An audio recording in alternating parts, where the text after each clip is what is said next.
Hi everybody, this is Anna Matthews, and I went to Sprint with my sister because every phone I get, the sheriffs, they just destroy it so bad, and then they steal it, take it from me, so that, you could ask everybody. I had a stack of phones and they just came and got, yeah, they just do that a lot. Last night I caught somebody using a key in my room and coming out of my room when I rent a room in Palmdale over here on Dunbar. Turns out it's the sheriff's house. I've lived in a few of those by accident, and they haven't worked well for me. Sheriffs and people that they hired coming in my room, destroying property, stealing things, messing with my phones. You can't leave certain things in your room. And again, last week the police were here because they were setting me up to arrest me, because I got arrested once for hanging curtains with excessive noise, alleged, with a restraining order not to hang curtains with excessive noise. I don't know. I was looking at 20 years in prison.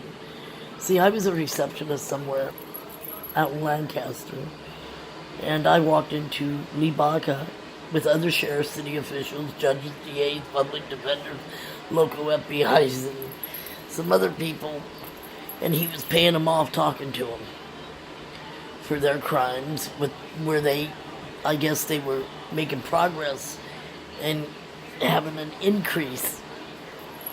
And these people are pretty serious people and pretty hardcore people.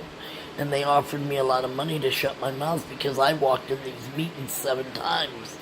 I also videotaped it 6. I took the videos, copies of it, to the wrong sheriff. He went back to them. I was offered money, refused the money because I couldn't look away to what I saw. And if you look on the news, Lee Baca is stating that he won't identify or tell on anybody who's helping him. He's probably terrified of these people. But I'm not. And I've lived after attack after attack after attack, amazingly. Victims of crime has never helped me. And I lived through a very brutal crime. The sheriff's hired him, that's why. Victims of crime helped him get 60. He was on PCP, broke into my home, beat me, tried to rape and murder me. I fought for my life. I stabbed him in the arm and threw him out by the blessed name of the Lord. And I later, a couple years later, seen him in Bakersfield, and it was him. He was running from me, screaming, "Please don't hurt me, Anna, please don't hurt me." He was screaming my name when he was attacking me, telling me, "Anna, don't fight, lady, don't fight." Well, I didn't know him. How did he know my name? So I identified him in the streets and the courts, and I was dropped as a victim.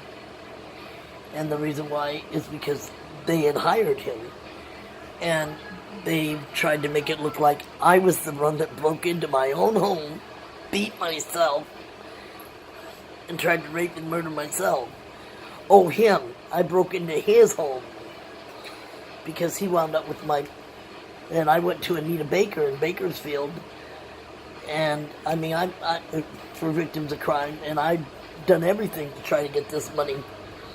And that's how I happened to run into him, relocated in Bakersfield. It's just been crazy. I just got out of the hospital not too long ago. I was in Tarzana Treatment Center. I was court-ordered. Originally, I wasn't, but somehow the judge was working behind my back with the mat from Tarzana Treatment Center in Lancaster on 10th Street West, and some other employees there with the sheriffs. Because I got packed full of poison. And I don't know if anybody knows, it's a live-in program. They feed you and everything. So, they went behind my back, told the judge. The judge court-ordered me. I don't know how. I never received the paperwork. He wouldn't talk to me no more, my lawyer or anybody, because they were talking to Tarzana with the sheriffs. I was getting packed full of poison. Packed. So they Tarzana Treatment Center kept saying, "We got to throw you out, you're dying." How do you know I'm dying? How do we know I ain't just real sick, and I'm gonna be okay. No, they insisted I was dying. And so they threw me out on the street on an alleged court order. And that day I wound up in the hospital. I was in Antelope Valley Hospital for 11 hours. They took blood, urine, everything. They said nothing was wrong. I was so swelled up like a blueberry from that, Willy Wonka stuff. Packed full of poison. That's how poisoned I was. And they said I had a fungus in my stomach. Now get this. Antelope Valley Hospital, the pastor's wife was with me. They said there's nothing wrong with you. I couldn't even walk, and they tried to force me to walk out and leave. Or they were calling security. She goes, "Oh, no, you're not. Oh, no, you're not. This girl's dying. You better get her upstairs and get her in a bed for overnight and find out what's wrong with her. And she better get better, or I'm making some phone calls."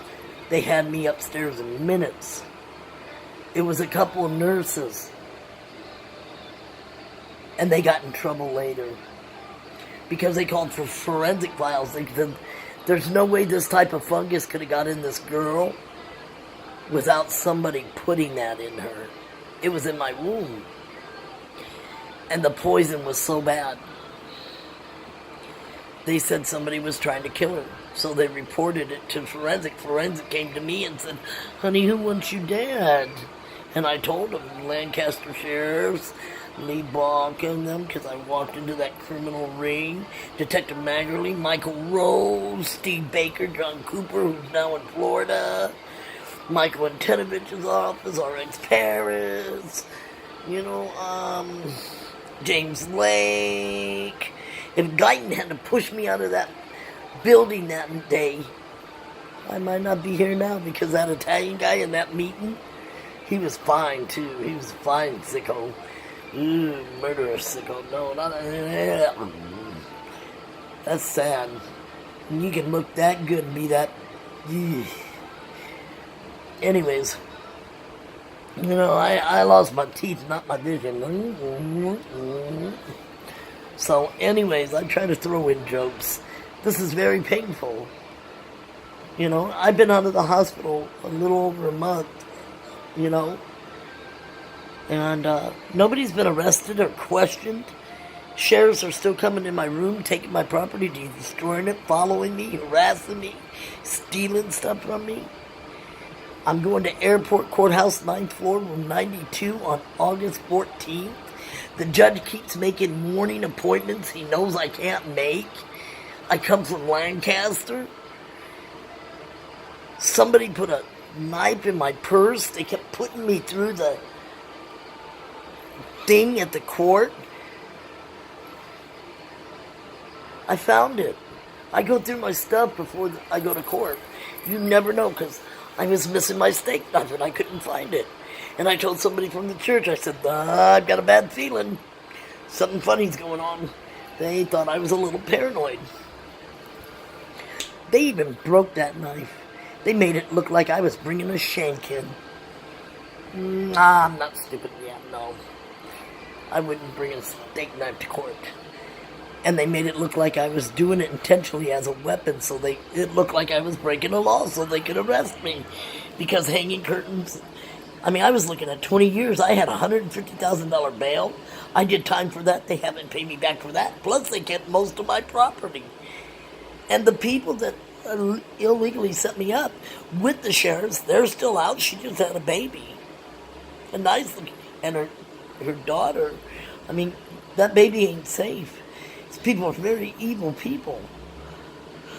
And so because I won't shut up and I won't get on their side, so then they arrested me with the fake DUI, pled me guilty, and then they took it was an over 10 year, 15, 17, change of dates, recharged me with it. I'm not kidding. Ask people. If you even heard this case, there's no way it should have stuck. I've been going to court for a little over 2 years. I kept begging for a jury trial because I knew I would have won it. And they signed my name and pled me guilty against my will, denying me a jury trial and any kind of proof of my innocence. And they never give me court papers that I'm going to court. See, that was part of the stuff I saw in that criminal ring. They're making it look, a lot of these arrests, they're making them look like they're legal arrests, but they're not. So who's pocketing that money? Because it's not really a legal arrest, it looks that way. So, I'm going through, and the bailiff guy goes, he insisted there was a knife in my purse or something, some kind of weapon. So I had to keep going through. Finally, I think the third, fourth time, he goes, I finally found it, I found it. I said, no, that's a door lock hatchet. I'm going to put it, because the owner came in to my room with a key that he allegedly didn't have while I'm naked, and went and closed the door. And I was on the phone with some people. I'm from church, and I'm in my room, locked door. And the sheriffs and him were trying to set me up, saying I was doing something, but they never expected. They thought because I had just got off the phone, but then something told me call them right back, and I called the people right back. And as I'm on the phone with them, it happened that fast, and the sheriffs were going to try to arrest me. What do you mean? You're coming into my room behind a locked door. What crime am I committing being on the phone? Talking to Christians. Ooby-dooby. When that didn't work, then they tried the knife thing. When that didn't work, so I get upstairs, 9th floor, room 92. And the judge goes, how are you even here? I said, what do you mean? I took an elevator and walked in. He goes, how did you even make it in from downstairs? He knew about the knife. He knew about the poisoning. He knew about the false arrest. But he still prosecuted me. Then they say I'm going to jury trial, and they're going to put me in prison, and that I'm not allowed any help. Then he seemed to go on and know what church I go to. I don't know how he knew that. And knowing that everybody would be at a conference from the 1st to the 14th, and that they can only hear my case to the latest on the 14th, because they can't have anybody showing up to court with me, out of his own words.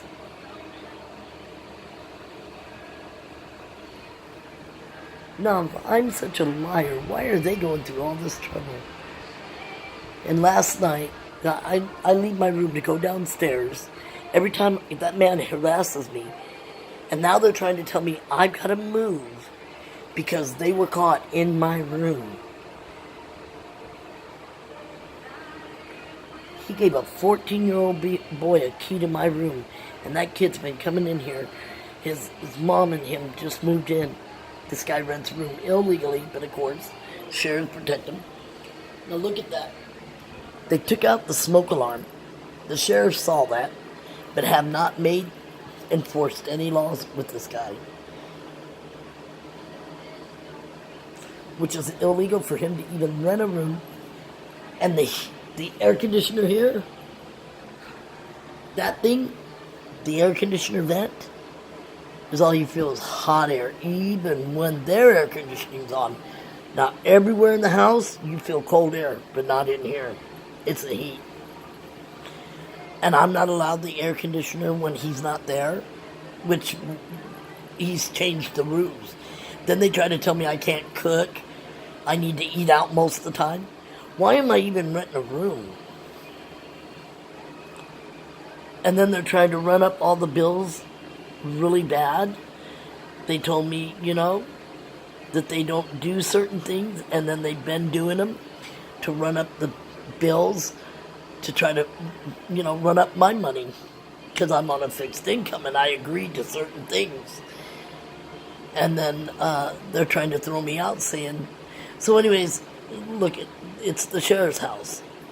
When the cop came to arrest me that night, he goes, oh, you got witnesses? He was smart enough. The Palmdale Sheriff, I've seen them in this meeting too. It's Antelope Valley, come on. The Palmdale Sheriff, but he happened to be a brighter one than most of them. He said, would you like me to arrest this guy for you? And I said, I don't feel like it should be a problem anymore, but sure enough, he gives the key to somebody else to come in my room and take my stuff and destroy my property. And then tries to tell me I gotta move? I don't think so, honey. You need to give me a couple months free rent and pay for my move. Let's go to court.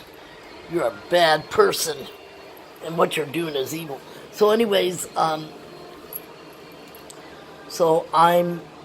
this is what the judge is trying to get me for now. Get this. So I'm being poisoned in Tarzana. They throw me out that day. I go to the hospital. Ambulance has to come. I couldn't even get in the pastor's car for them to take me to the hospital. That's how swelled up I was. I was just gone. And the reason why that Antelope Valley tried to throw me out on the street when I was dying is because there's prior videos of me being in the hospital and them taking my blood. They knew all along that I had been being poisoned. But they were working with the sheriffs because there were Antelope workers in that meeting hospital. So, and they had connections. And the sheriffs hang out at donut shops, and no offense, even I like donuts. And hospitals. Come on, people. And they do have a lot of friends. So anyways, the judge is working with the place that's poisoning me. Won't even, give me paperwork that I'm allegedly court-ordered. And hi, Matt from Tarzana Treatment Center. Thanks for trying to help kill me. I love you for you. I pray you repent and tell the truth so that you can be forgiven and not go to hell, because hell's worser than... I would never want you to go to hell. And some other people over there. So then I'm in the hospital at this point. 2 nurses find that I have a fungus inside my womb, and I'm packed with poison. Forensic people come. I tell them who it is. They make me file a police report for attempted murder with the Lancaster sheriffs and one of the same cops that I saw in the meeting. Yeah, it's intimidation. But I still filed the report. And they, in Antelope Valley Hospital, has denied me any paperwork on it, any proof, any kind of, won't even tell me what kind of poisoning. They've been covering it up. I've gone to people from the church, and they'll tell you the same thing. They said that they can't legally tell me anything about my visit. And my lawyer's saying that I have to have proof from my visit, and they're not giving it to me, and he can't get subpoenaed because it's my responsibility to prove my case of innocence. Because they're planning on putting me in prison, like the judge said. He said, you be ready, just get rid of everything you own, you're going bye-bye for the rest of your life for violating a court order. They tried to force me to sign paperwork stating I did. I said, I ain't signing no paperwork. You're out of your mind, I didn't do that. How do I violate a court order when they throw me out, poison me, throw me out? I wind up in the hospital that day for almost a month being de-juiced from all the poison. And you're getting me for a violation of a court order alleged? And I'm having a trial on August 14th that I can't bring witnesses or proof of anything? And then my lawyer quits on me. He's scared. He's running scared. He couldn't believe I made it upstairs.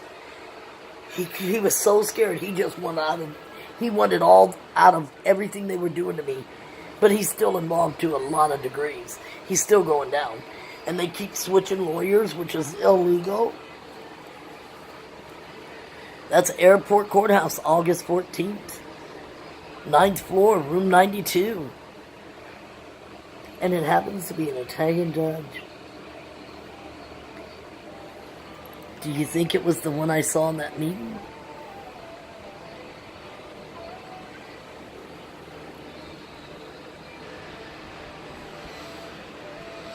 Wonder why he wants me so bad.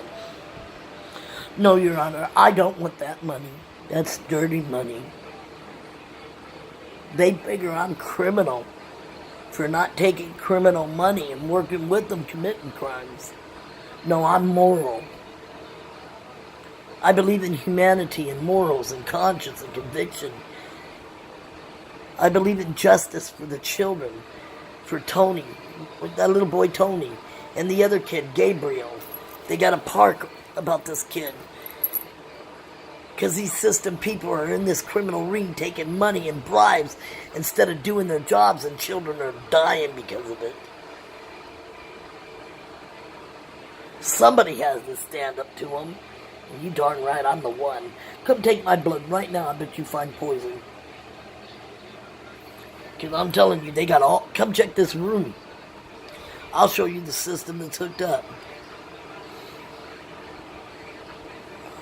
I'm telling you, these people aren't playing. And they can't get rid of me fast enough. So, I am an eyewitness. And I report. And then I have to keep reporting to the Lancaster Sheriffs, which don't put the paperwork through. And they don't give me proof of paperwork of calling them. They want no paper trail. They took in all of my paper trail. They took in all of my stuff. See, when you tell you the truth, you ain't got to worry. But they're false arresting you. They're human trafficking, and they're getting your kids on drugs, telling them they need morphine or Thorazine and all this. They're doing it intentionally to make your kids drug addicted, so later they can recruit them. You get a kid or anybody on drugs, and you got an immoral scene and a lack of a conscious thing. It does take you down that road. I don't care what anybody says. Without Jesus Christ, we do not have the correct morals, the guts, the faith, the trust in God to endure until it's over. So, if you're not saved, I suggest I'm a real live example. It doesn't matter what the devil tries to do, even through people and spiritually. If Christ be for you, who can be against you? He promised me because I did what was right, he wouldn't let nothing happen to me. See, this was prophesied it was going to happen to me before it happened to me. I just didn't understand it till after it happened. And never take copies of videos of you have of sheriffs committing crimes with other city officials to the sheriffs. I thought he was a good cop. He wasn't. He went back to them with it. And that's when my problem started. Yep. And of course I was fired, released from that job, they said. And they kept some of my unemployment, the sheriffs. Oh yeah. And then SSI keeps taking money out of my checks for years that I never owed, and then has denied me money, talking about because I became homeless over it because victims of crime never helped me. And it was a violent crime. And then I find out the sheriffs are involved. I mean, it was amazing. It was so devastating. You know? But God is faithful. Let me tell you something. I'm in my right mind, making the right choices, loving God, loving people, because we got to forgive and love these people, and I pray for them. I do. I pray for their salvation. I don't hate these people, but I don't believe in looking away. And I you know, the Good Samaritan. Somebody had enough love for somebody not to leave them to die. What I know could cause the death of other people. Why wouldn't I try to do something? Why would I leave them to die? Why would I lead people to be falsely arrested and spend their life in prison? You deserve that. Come on, if you're going to be a law, be a justice, a righteous law. You're just criminals with badges. Criminals in high positions, blue collar, federal prisoners, federal crimers, with just the backup of the badge and the position you're in, that God gave you, that you're going to be accountable for, on why you were so evil with it.